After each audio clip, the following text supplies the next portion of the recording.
What's up, everybody out there in YouTube land? Wrath2501 here. Alright, got a interesting video here.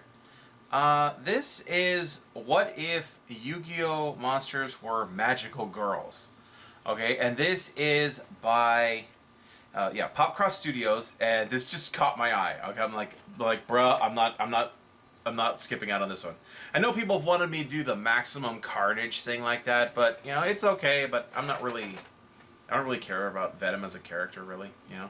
I mean, the second Venom movie kind of killed it for me. The first one was interesting. After that, things just went downhill. Yep, and you peak with your first movie. Anyway, so yeah, let's see what he's got here for us. All right, and go. That I've ever done is when I took the alley. One of my favorite drawings that I've ever done is when I took the alley from Minecraft and turned it into a superhero in my first Minecraft Superheroes episode. And for that drawing, I took inspiration from a source that I've never really pulled from before, the magical girls genre. You know, things like Sailor Moon and card captors. So after looking back at that drawing, I thought it would be kind of fun to do a whole episode based around turning something into magical girls. And in case you hadn't noticed from my last episode where I fused Ruby and Teenage Mutant Ninja Turtles, I'm on a little bit of a weird idea kind of bend at the moment. Yeah, no so I shit. thought, why not take some Yu-Gi-Oh monsters and turn them into magical girls? I've been getting Yu-Gi-Oh requests I know Slifer was lately. I really loved it as a kid. And specifically a subscriber who goes by 13 Curie Master has been asking that I do a Yu-Gi-Oh episode for about 57 years now or something. I could have that number a little bit wrong, but it has been a long time. So, Yu-Gi-Oh monsters as magical girls. Let's give it a shot. Let's go. Slifer, the executive producer. Subscribe if you feel like. But either way, enjoy the show. For thousands of years, an ancient magic had slumbered beneath the sands of Egypt. This magic lay in the artifacts that had once been made by the gods to grant select humans incredible abilities to fend off the forces of darkness that sought to take over the earth. This dark force was simply called the Shadow, and it had been sealed away in a tomb along with the magical Millennium Staffs. The tomb was buried in an underground cavern, and all along the walls towards it were warnings to never open the tomb. But Maximilian Pegasus and what they do? didn't they listen. Opened it. He'd read the myths of the power of both the staffs and the shadow and wanted to control both. Thinks to the he friggin' arrogantly sought and opened the tomb, but didn't get what he wanted or expected. The Millennium Staffs exploded out of the tomb and soared across the earth, each seeking out their own vessel to grant their abilities to. Wait, he said 7, but the so shadow does that mean they're gonna be, he's didn't going to have do all to go 7? far to find its own vessel. It sensed great darkness lurking inside Pegasus and overtook his body, vowing to find the Millennium Staffs and destroy them along with their vessels, then use Pegasus and his resources to reshape the world in his image. That's kind of creepy how he makes the eyes and then moves them. Well, I'll try these eyes. But it underestimated those who soon wielded the staffs. Rose Buraku was a rebellious Japanese high schooler who ditched class at every chance she got. She wasn't a bad kid, but she didn't care for the conventional life path her family was trying to push her down. This made her seem like a troubled youth by those who knew her, but the staff of the Black Flame saw through that to her good heart. So we got red eyes. Please tell me we're going to have blue eyes. That means we also have to have Dark Magician and Dark Magician Girl, at least Dark Magician Girl, into the vessel and we got Slifer, of the Black Dragon. She gained the power to fly, shoot black and red flames from her hands and her staff, and gave her a costume with the durability of a dragon's hide. Of course, when she first transformed, she knew none of this. Luckily, it was all explained to her by a small black dragon named Joey. Each staff came with a small, adorable spiritual guide. Where's the Red Eyes Black chick? He should have shown the Red Eyes Black chick for this. You know, that would have been great. Her new abilities, the threat that had just been unleashed on the world, and the others she now had to seek out to help her stop Pegasus and the Shadow. Alright, now admittedly for this episode, I was actually more excited to do my design notes than I was to do the lore stories. Which, by the way, as a side note, would people be interested in episodes where I just do design notes and don't do any lore or stories? I've done less and less of my design notes in episodes over the last year, but sometimes that is kind of the thing I want to talk about more. So if you would be interested in some episodes where I just do design notes, let me know in the comments. But anyway, sorry, that's a bit of a tangent. The reason I was most excited to do this episode is it's always fun to try breaking into a new genre or drawing a thing that you don't draw very often. Like when I started drawing Transformers or mech armors or fantasy armors, I have to go through and study a bunch of other people's designs to see what the visual tropes are for that. I just realized something. He that I really want to likes draw. dragons, so So I for get a this feeling one, we I've already got obviously this one in seen slide for images of something. magical girls Sure, before all and of these drawn are going the to be occasional one dragons. myself, but I wasn't really well versed in the visual tropes. When I started looking into it, there's things like most of them are wearing skirts. There's lots of kind of like frilly tassels flowing Twin off them. tails. Most of them will have some kind of staff or object that helps them transform into a magical girl, and then lots of them will also have some kind of pet familiar that helps teach them things Yeah, about he got the tropes pretty wherever damn their quick. magical powers come from. One thing I wanted to try for these to make it a little bit more of a blend of stereotypical magical girl designs and my own art style is try to change how I do the faces, and I think it didn't really end up working out so well for the first two drawings. I tried to make the eyes bigger and more Sailor Moon style, more anime-ish. twinkles and stuff like that, and it Yeah. just... I don't know, that He paired obviously with the didn't way flow I with it. tried So you to take see, he anime made him, inspiration and then from he's the like, nope, mouth he and moved doing him, a then he smaller tried his regular, nose, then a he more got rounded rid of head. those. It just, it's something that I probably could pull off better if I practiced it more, The but I eyes he's just got there wasn't aren't really bad, loving though. how They it turned fit out. for a magical So, girl in fact, thing. for the first two drawings in this I mean, there's different episode, kinds I of end magical up, girl after the animations. screen recording's done, taking them and using some warp tools to kind of shrink them and make them a little bit more narrow, and I do think that ends up making a good difference and making them look better. But besides the face, I really love how this one turned out. It was super fun working with Red Eye's Black Dragon. I was super excited too because Red Eyes is by far my favorite Yu-Gi-Oh monster. The only one that comes close is Slifer the Sky Heresy. Dragon, which I think the magical girl from that makes the best drawing in this episode. I'm thinking maybe I should have made her hair black to make it more Red Eye's Black Dragon, because he really No. is just red eyes and the rest of him is black and gray. But oh well, overall, No, once I red fix fits. up the red face a fits little too. bit, I'm Red and very black happy is- with this it one. Fits. No, it wouldn't have looked good with black hair. He did a good. It was a good idea to stick with the red hair.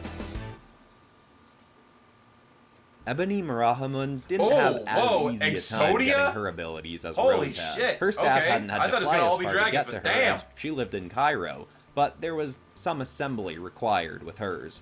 Only the top piece of the forbidden staff came to Ebony, and it wasn't enough to allow her to transform, but it did allow her to meet Atem. He appeared as a small, stout golden man in pharaoh-like garb. Atem. Like Joey had with Rose, Atem told Ebony all about the shadow and the staffs, but more pressingly for her, the fact that the 4 other pieces of her staff were still trapped away in the tomb. Because of the overwhelming power of the forbidden staff, it had been broken into 5 pieces, and the 4 other pieces placed in sarcophaguses and buried farther into the tomb. It would be the most difficult staff to acquire, but easily the most necessary in the fight against the Shadow. She could easily obliterate many of his forces on her own once she held all 5 pieces, but Ebony would have to travel out to the desert and get the other pieces herself if she wanted to That's a use good them twist in on the it, coming I like battles. it. Surprisingly, she was fully willing to set off on this journey. She was a smart, rule-abiding high schooler who had just received acceptance letters to every university her parents had encouraged her to apply to. But before marching off to the next chapter of her academic life, she wanted some kind of thrilling adventure. She set off with Atem at her side, guiding her way. She got as close as she could to the tomb by bus, but eventually had to rent a dune buggy to venture out and find the final location in the desert. She got within sight of it when danger finally lurched its head forth. Pegasus had left, but with his dark powers had called forth a dark blue hovering one-eyed shadow beast called the Relinquished to guard the cave in case there were more treasures inside he'd yet to find. Ebony tried to turn back, as she had no powers to protect herself with without the other pieces of the forbidden staff, but the creature had spotted her and was headed right for her. It could have made quick work of her if it weren't for a little help she got from above. Now with our Exodia girl, I knew I wanted to make her a little bit broader and wider, and I ended up giving her a little bit more arm muscle, more on but the it buff was kind of funny. category. My It's actually base good point. standard sort of thing to do when I'm drawing a character's physique, regardless of whether they're male or female, is give them some kind of arm muscle and tone, give them bigger biceps, make sure their triceps are showing, give them shoulder muscles.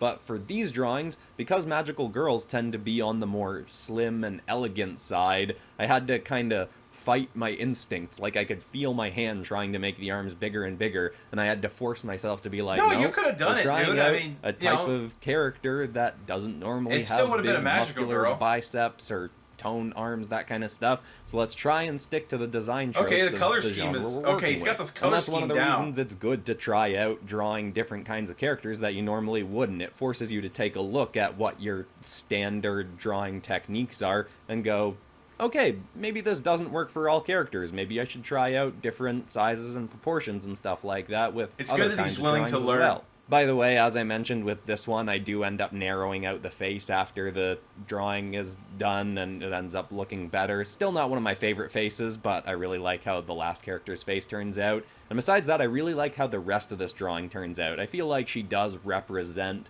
YuGiOh well enough, while being her own unique character. And weirdly enough, I realized while doing these drawings that I really, really like drawing skirts. That's not something I ever would have He realized just because thought I it just never draw came skirts up. on my characters. Like, I bet if you went back through all of my hundreds of videos on here, you'd find maybe like 4 drawings before this where I'd drawn characters with skirts or dresses. Maybe I'm exaggerating, maybe it's more than that, but in this episode I realized, for whatever reason, they are really fun to draw. Something about this episode was just really, really fun to do, experimenting with a new topic and thinking about... I don't even fully know how to express why this episode was really fun, but I really did like it. Even though I only ended up getting to 3 characters because working with a new set of design tropes that I haven't used before meant each drawing took a little bit longer. But I think the 3 in this are good enough that makes up for the fact that there wasn't a 4th. They look Anyway, really let's good take when a he look does at the the finished shading on result. them. No, that one did pretty good. He didn't have to narrow the face. It would have been fine.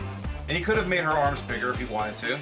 Would have fit still. Pausing here because I've made a very important observation that everyone needs to be aware of. The fact that if you take all of the pieces of Exodia and push them together without resizing them, he looks like a weird, chunky, angry gnome man. Yeah. I cracked up when I saw that the first time. I don't know if it's actually that funny. But since I It paused the is drawings funny. here anyway, I might as well take a moment to mention the fact that I've got a new series of posters up on my online store that I'm Okay, calling my I Just Some gotta Cool skip Stuff through this posters. because So if he's you've got ever his- wanted a he's whole bunch of my advertising stuff artwork he's on your selling, wall, so I can't, I'll link I the can't first. show Let's that. go. From the sky Okay, above so I Ebony, couldn't- a red There you streak go, Slifer. burst forth, punching a Slifer, hole through the the clouds and executive shattering producer. straight through the shadow beast looming over her.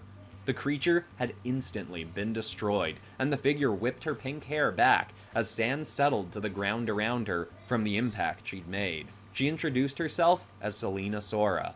Selena had been granted the Sky Staff. It was one of a set of 3 godly staffs, imbued with power that rivaled even those of the Forbidden Staff. The Sky Staff granted her such remarkably fast flight powers that she'd flown all the way from her home in America in under an hour to try and free more staffs that were still trapped away in the tomb. The little friend that came along with her staff was a snake named Slifer, who'd told her that another vessel may need help at the tomb, and luckily, she'd shown up right on time. Not long after, Rose made her way to the tomb as well, just as Selena and Ebony were digging up the last pieces of the Forbidden Staff. They looked broken and useless in their own right, but when all 5 were close together, they began to glow. They swirled above the 3 girls, then reforged into one before their eyes, then settled into Ebony's hands. Ebony finally transformed and felt the overwhelming power of the Forbidden Staff. But that was just the beginning. They'd all have to train with these powers, fight off the other shadow beasts of Pegasus, and make sure that all the other staffs found their vessels. There was Relinquish, much that is work the to be weakest done, form. but all There's of these still girls were 1,000 ready eyes and to millennia take on eyes, the millennium challenge. eyes. Now, drawing the face on this one made me finally go, there we go. That's a really nice looking character face. I mean, I'm not trying to bash the other ones, but it's entirely possible that someone looks at those other ones and prefers those to how I did this one. And like I said, it is good to try out different visual styles and take inspiration from how different people Well, in it's different not a genres matter draw of their characters. one style but for all obviously, characters. I've It's like, you gotta make massaged each my character visual distinct, style and so he did a much pretty over good the job of last doing 3 that. years and practiced with it that when I just do what my instincts are, then my character is going to look better. And I think one of the reasons this kind of face works better for my rendering is because with a lot of female anime characters, the bigger eyes, the smaller nose, the mouth, even the way I was drawing it there, where it's just sort of 3 rounded lines making the smile a very simple triangle kind of shape, that all works better when you're doing very simple cell shading. Like, if you're watching an anime, a lot of the time the character's face will just have one rounded line of shading to give it a little bit of depth. But with my rendering style, it works better when I'm adding more shadows. So having a bigger nose, he a uses slightly a lot more of shadows. detailed mouth with dimples and shadows under the eyebrows, it just makes it so there's more places for the shadows to naturally fit in. Whereas with the other ones, I was kind of doing some vague, very rounded shadows, because he's trying to be more detailed in a situation where he feels like he's not supposed to be detailed. So for this one, I really like how the face ends up turning out. I really love the hair I end up putting on this one, and working with the nose is a little big overall. I'm just saying that. Inspiration for this was I'm not saying the shape is bad. I'm just saying it's a little bit too large. It seems to dominate over the mouth and the eyes. I did really want to add some kind of mask inspired by Slifer's face, but when I was looking at design tropes for magical girls, I didn't see a single mask on a character. So I was like, nope. I'm working in this genre. I should stick with the visual tropes no of mask? this You didn't genre. look at Sailor If I added Venus? the mask, it would have looked too much like a regular superhero kind of character, which magical girls are kind of like a subgenre of superheroes. They didn't really start out that way. I watched a video on Crunchyroll's YouTube channel talking about the history of magical girls and how they sort of shifted into being a bit more superhero-like when Sailor Moon came out, because Sailor Moon took inspiration from Power Rangers for how the stories were formatted. But yeah, I just lost my train of thought there, not sure where I was going with that, but again, had lots of fun with this one. I made the skirt a little bit more intricate, tried some different details inspired by some other different magical girl series that I don't even necessarily know the names of. And overall, this is my favorite drawing from the episode, but even with the faces being a little bit janky in my opinion in the first two, I really like how all 3 of these turned out. Hope you all like them as well. But he couldn't do anything with Slifer's second mouth, it looks like. Pause on that.